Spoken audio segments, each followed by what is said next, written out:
Baik, Bismillahirrahmanirrahim. Assalamualaikum warahmatullahi wabarakatuh.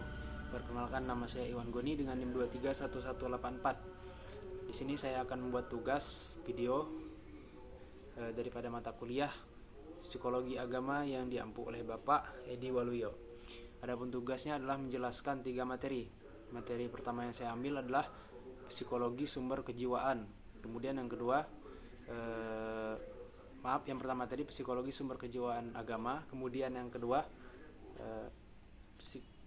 sumber jiwa pada anak-anak. Kemudian sumber jiwa agama pada remaja. Baik, langsung saja. Yang pertama itu Psikologi Sumber Kejiwaan Agama.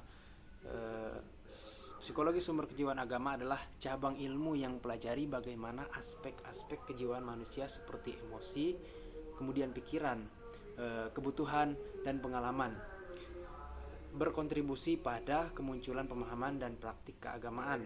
Pendekatan ini menyorot bahwa agama tidak hanya berasal dari doktrin atau tradisi, tapi juga dari dinamika kejiwaan individu yang mendalam. Kemudian agama dipahami sebagai respon terhadap kebutuhan psikologis manusia, seperti mencari makna hidup, menghadapi rasa takut, dan mengatasi ketidakpastian. Sumber kejiwaan agama mencakup berbagai aspek, menciptakan pengalaman religius seperti kebutuhan akan perlindungan, rasa aman, dan keterhubungan sosial.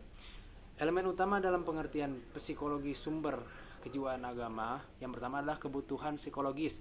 Agama berfungsi memenuhi kebutuhan manusia akan makna keamanan dan rasa kepemilikan. Kemudian pengalaman emosional, emosi mendalam seperti rasa syukur, takjub, dan keajaiban sering menjadi dasar munculnya keyakinan religius.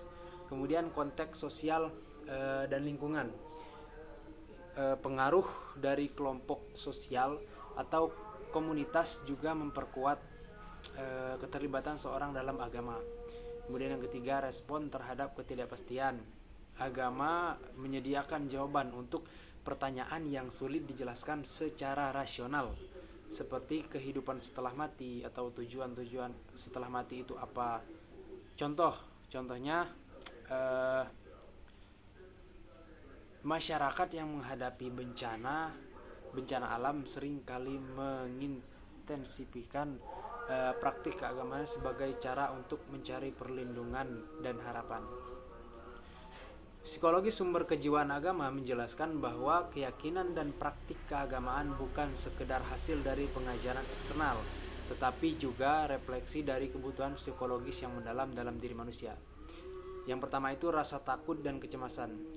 Manusia seringkali merasa takut terhadap hal-hal yang tidak dapat diprediksi, seperti kematian, bencana, atau penyakit. Kecemasan ini memunculkan kebutuhan akan perlindungan yang diyakini dapat ditemukan dalam agama.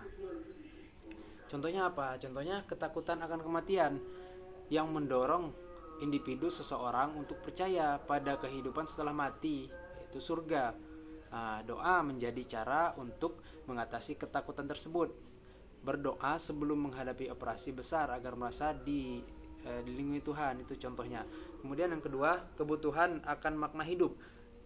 Ketika manusia dihadapkan pada pertanyaan besar tentang tujuan hidup dan mengapa mereka ada, agama seringkali menjadi jawaban atas kebutuhan ini.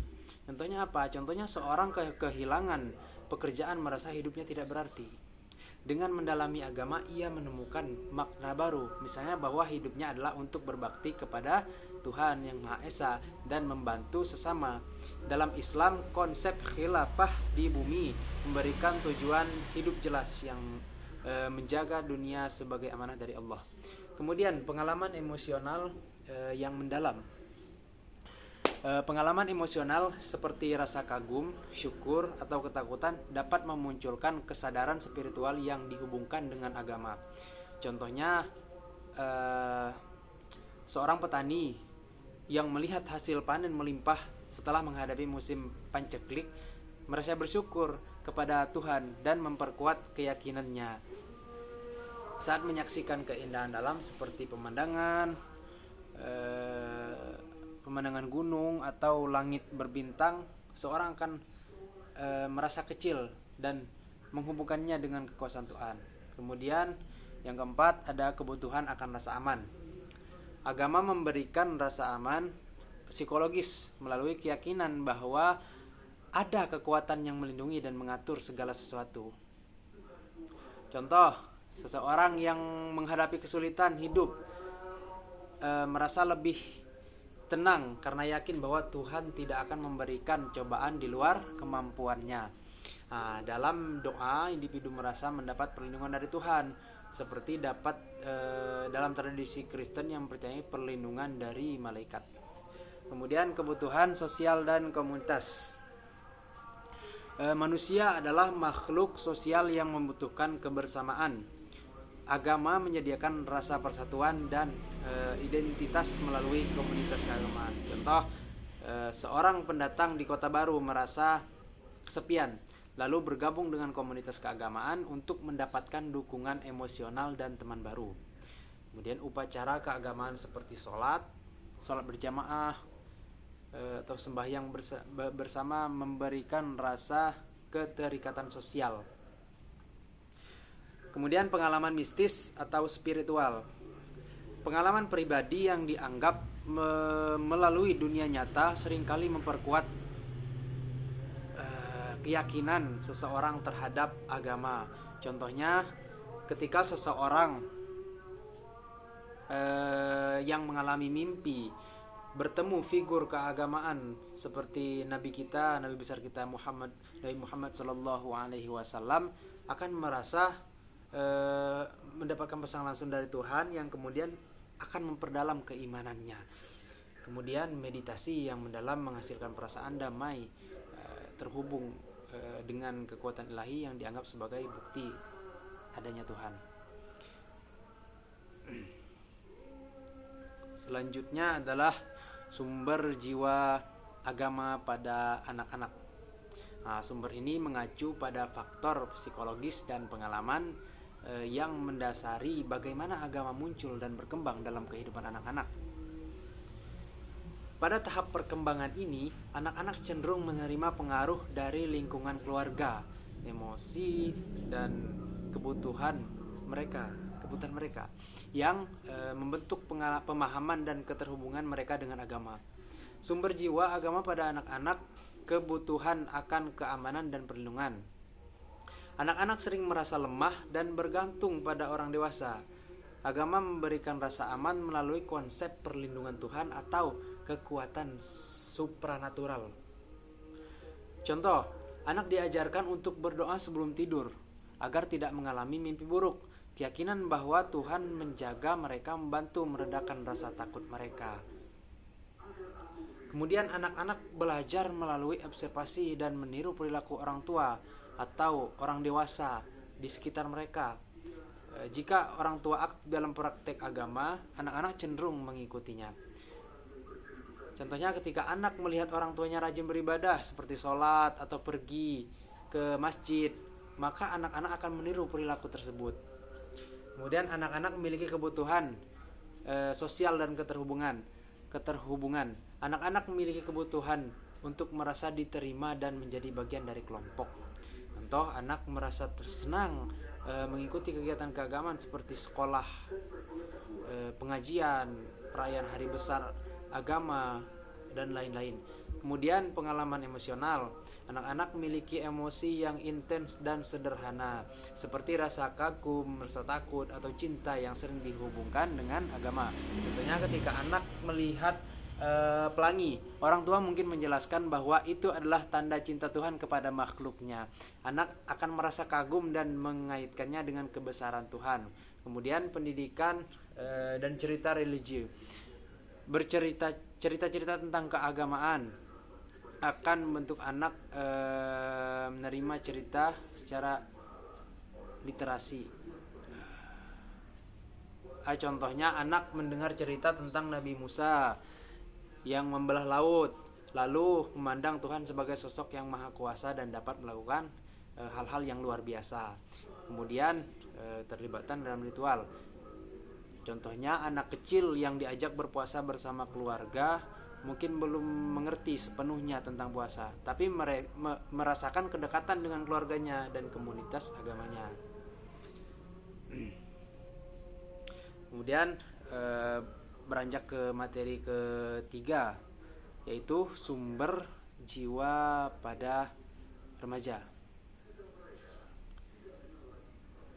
Sumber jiwa pada remaja adalah aspek-aspek psikologis yang mendorong remaja untuk menjadikan agama sebagai bagian dari proses pencarian makna, identitas, dan pemenuhan kebutuhan emosional maupun spiritual. Pada masa remaja, individu berada dalam fase perkembangan di mana mereka mulai mempertanyakan tujuan hidup. Apa itu tujuan hidup? Kemudian mencari kepastian dan membutuhkan panduan. Dalam konteks ini, agama berfungsi sebagai jawaban atas berbagai kebutuhan jiwa mereka, seperti rasa aman, ketenangan, serta identitas sosial dan spiritual. Remaja berada dalam tahap pencarian jati diri. Sesuai dengan teori perkembangan Erikson, agama dapat memberikan jawaban tentang siapa mereka dan apa tujuan hidup mereka. Contoh, seorang remaja yang bergabung dengan kelompok rohani untuk menemukan makna hidup dan memperkuat identitas agamanya. Kemudian kebutuhan akan rasa aman. Remaja sering mengalami tekanan emosional, ketidakpastian, atau kekhawatiran tentang masa depan. Agama memberikan rasa perlindungan dan ketenangan. Contoh, remaja yang menghadapi ujian sekolah besar, kemudian berdoa kepada Tuhan untuk meminta bantuan dan ketenangan. Kemudian pengaruh sosial, lingkungan keluarga, teman, dan komunitas sangat berpengaruh hubungannya dengan remaja. Orang tua yang religius atau teman-teman yang aktif dalam kegiatan keagamaan dapat mendorong remaja untuk terlibat. Contohnya, remaja yang tumbuh dalam keluarga religius mengikuti kegiatan sholat berjamaah atau ibadah bersama karena merasa itu adalah bagian dari budaya keluarga. Kemudian keinginan untuk memenuhi kebutuhan sosial. Agama menyediakan kebutuhan di masa remaja merasa diterima dan dihargai. Interaksi.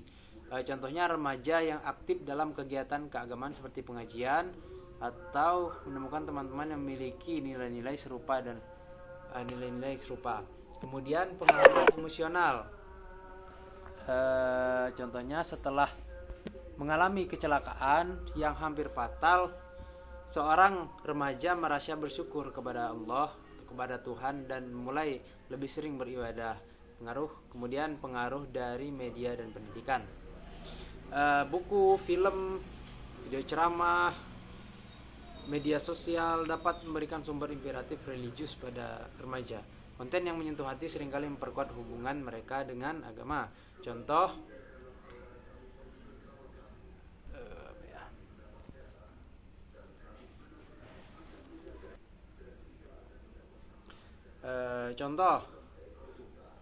contohnya seorang remaja yang menonton video inspiratif tentang pentingnya berbuat baik memutuskan untuk taat pada ajaran agama.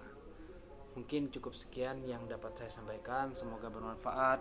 Aku qouli hadza. Assalamualaikum warahmatullahi wabarakatuh.